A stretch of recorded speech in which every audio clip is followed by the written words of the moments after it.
Hai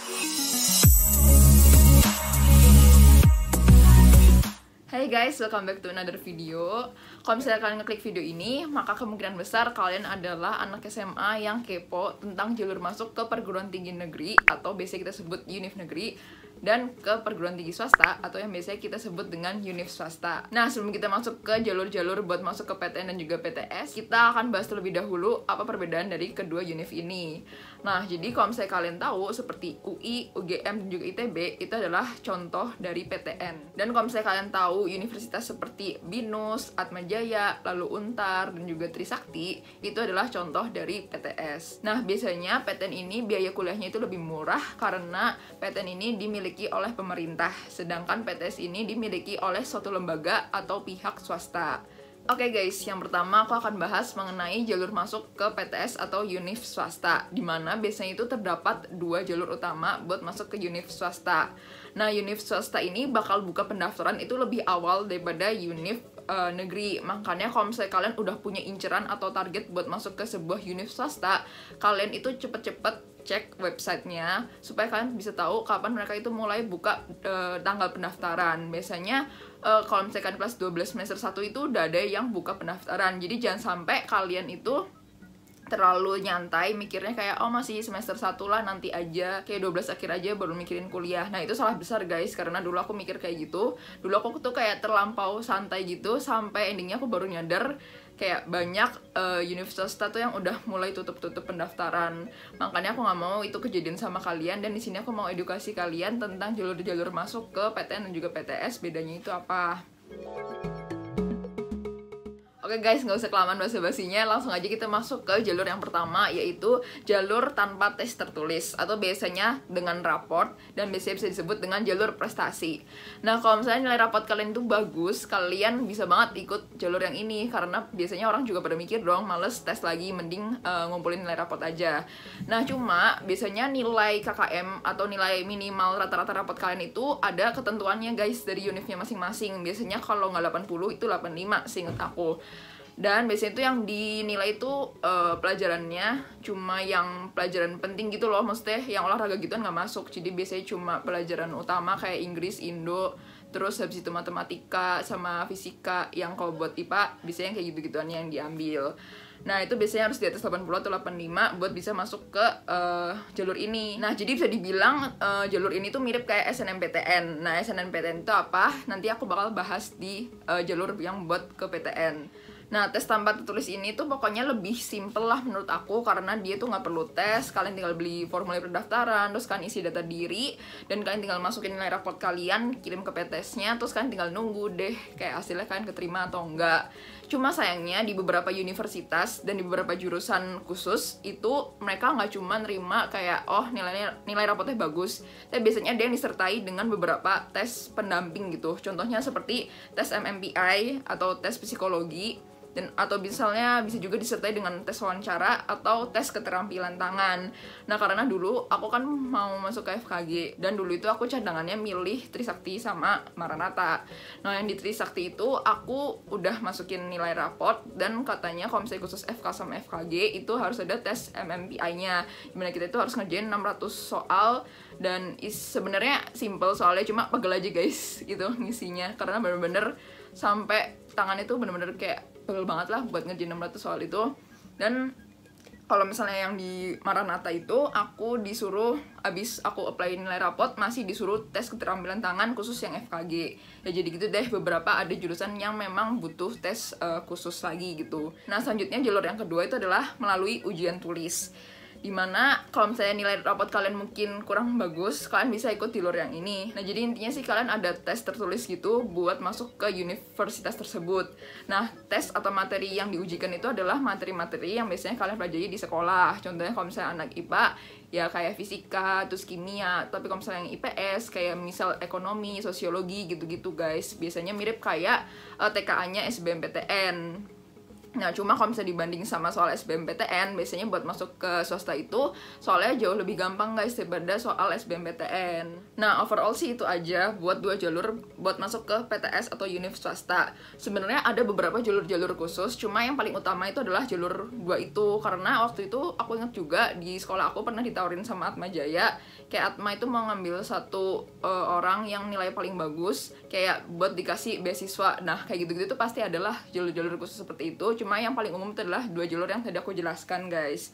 Nah, selanjutnya PTS ini biasanya dibuka beberapa gelombang, dimana kalau misalnya kalian daftar makin awal itu kalian lebih murah dapat uang kuliahnya gitu, dan dapat potongannya lebih gede. Makanya kalau misalnya kalian emang udah srek banget sama univ itu, cepetan langsung buka webnya, langsung cari tahu kapan tanggal pendaftarannya, dan kalau bisa langsung daftar aja gitu. Nah, terus ada satu hal yang perlu kalian perhatikan juga, jangan sampai kalian tuh asal cuma keterima aja, karena hasil tes tertulis itu bakal ngaruh ke gede atau enggaknya potongan yang akan kalian terima. Dimana kalau misalnya kalian nilai tes tertulisnya itu lebih bagus, biasanya potongannya itu bakal lebih gede. Nah, terus gimana kalau misalnya kalian pengen diterima di PTS tapi masih ngarep kalau kalian keterima di PTN? Jadi sebenarnya ada 2 option yang bisa kalian pilih di sini. Yang pertama itu kalian bisa daftar aja buat dijadiin cadangan. Yang kedua bisa juga kalian daftar nanti. Cuma aku bakal lebih ngerekomendasiin yang option pertama, yaitu kalian mending daftar duluan aja univ dan juga jurusan yang kalian srek, supaya nanti kalau misalnya kalian gak keterima PTN tersebut, kalian bisa langsung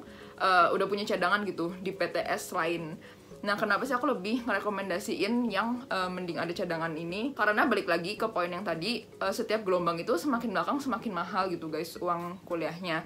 Jadi kalau bisa kalian itu apply di awal-awal, dan kalau misalnya kalian keterima di awal-awal pasti dapat biayanya itu lebih murah. Cuma ya sebenarnya balik lagi ada kekurangannya, dimana biasanya ada beberapa univ yang nggak mau ngebalikin duit yang udah masuk. Jadi kadang ada beberapa univ yang kalau misalnya kalian keterima di PTN, ya udah uang yang kalian udah masukin ke PTS itu hangus gitu aja.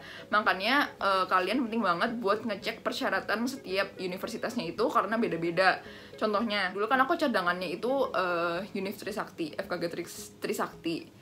Nah, di Trisakti itu kalau misalnya kita keterima PTN, maka uang yang udah masuk ke Trisakti bakal dibalikin lagi ke kita, tapi bakal dipotong 10 juta. Nah, tapi kalau misalnya di Maranatha beda lagi guys rules-nya. Jadi mereka sediain 5 nama PTN, yaitu contohnya seperti UI, terus IPB gituan. Kalau misalnya kita keterima di 5 PTN itu, maka duitnya kita tuh bakal dibalikin. Tapi kalau misalnya kita keterima di PTN selain yang 5 yang udah dia sebutin itu, maka duit kita bakal hangus gitu aja.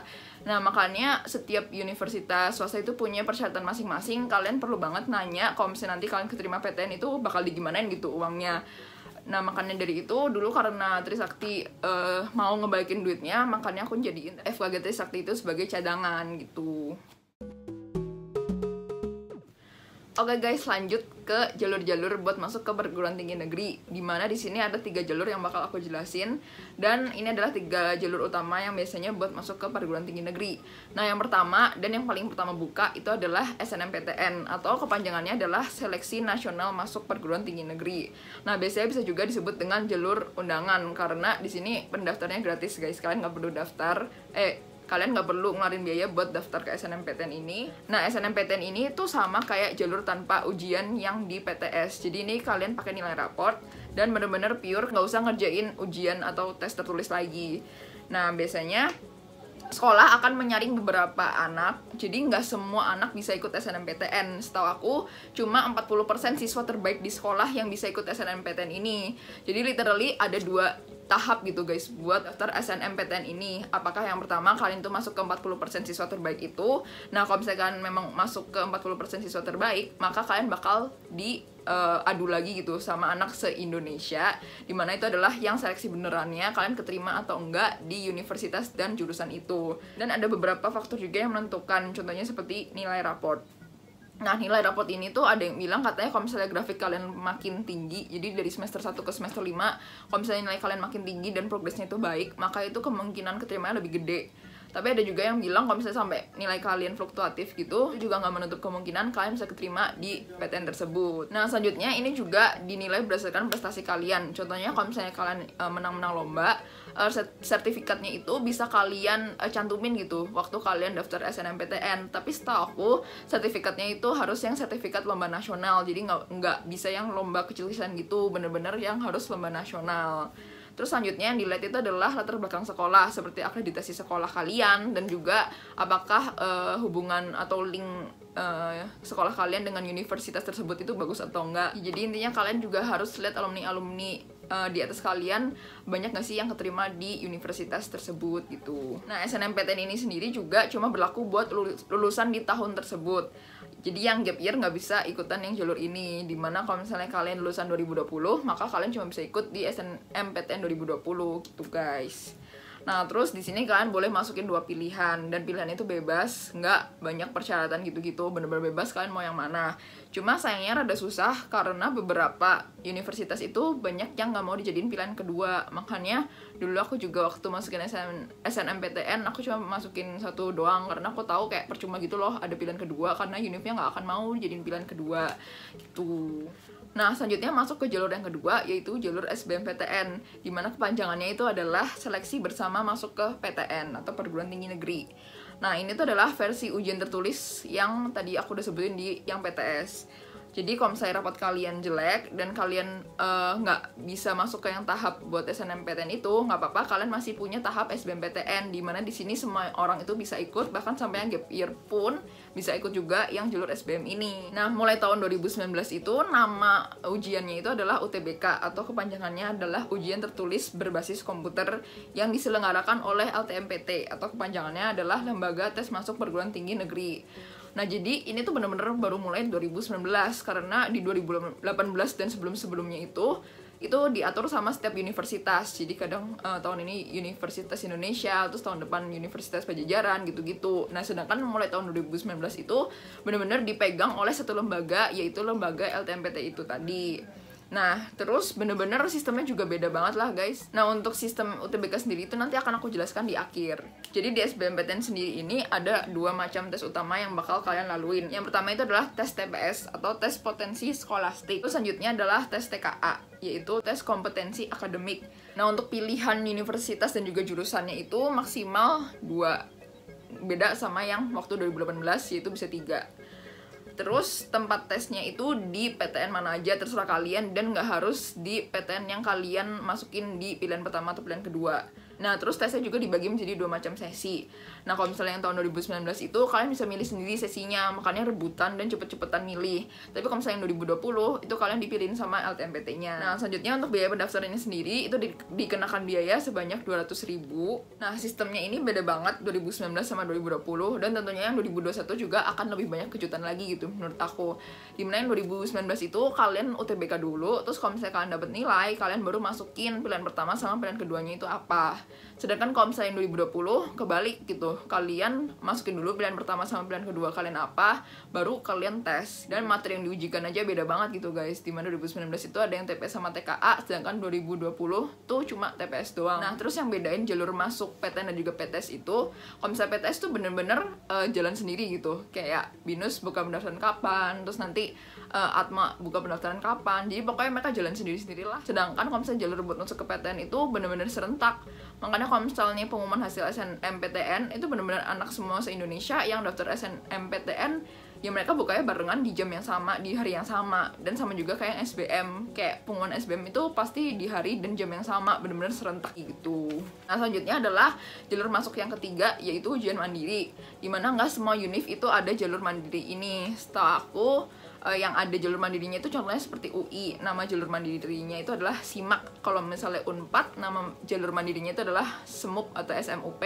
Dan kalau misalnya UGM itu contohnya adalah UTUL. Jadi kayak mereka bikin jalur mandiri sendiri gitu, dan nggak semua univ itu ada. Jadi kalian perlu cek di website PTN yang kalian minatin, apakah mereka itu buka jalur mandiri atau enggak. Nah, jalur mandiri ini dikhususkan buat kalian yang misalnya nggak lolos SBMPTN. Ini adalah jalur terakhir kalian buat masuk ke PTN yang kalian minati. Nah, oleh karena itu biayanya biasanya cukup mahal, hampir mirip kayak swasta. Jadi kalau misalnya di UNPAD sendiri tuh lumayan mahal, kayak uang gedungnya itu kalau misalnya yang FK 250 juta dan yang FKG-nya tuh 200 juta. Jadi nggak beda jauh sama swasta, cuma ya uang per semesternya lebih murah jauh daripada swasta. Dimana kalau misalnya di Unpad itu FKFKG-nya kena 13 juta, kalau misalnya di swasta itu pasti 30 juta ke atas gitu guys. Jadi ya pasti banyak orang yang lebih milih buat tetap masuk ke PTN meskipun harga uang gedungnya itu hampir mirip-mirip. Buat jalur yang ketiga ini atau yang seleksi mandiri, cara ujiannya dan juga materinya itu beda-beda atau bervariasi setiap universitasnya. Jadi kalian harus ngikutin cara mainnya universitas yang kalian minati itu. Contohnya seperti SIMAK itu kalian harus ujian lagi, dimana soalnya itu jauh lebih susah daripada SBMPTN. Dan setahu aku waktu 2019 itu suruh ngisi esai atau nulis esai.